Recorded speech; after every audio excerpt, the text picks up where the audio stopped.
একটা কথা কি জানেন ভাই, পৃথিবীতে আপন বলতে শুধুমাত্র একমাত্র মা। মা ছাড়া পৃথিবীতে আপন কেউ নাই।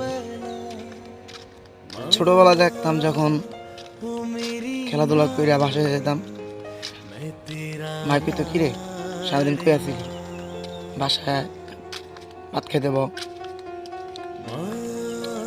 আর খেলাধুলা শেষ, যখন খেলাধুলা শেষ হইলো, কাজের বয়স হইলো, কাজে ঢুকলাম। তখন যখন মায় ডাক দিত, কাজ করলেও মায় ভাত দিত, কাজ না করলেও মায় ভাত দিত।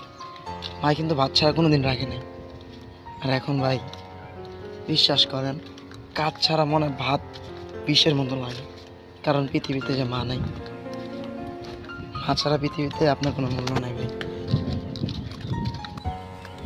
একমাত্র ওই মানুষটাই জানে, যে মানুষটা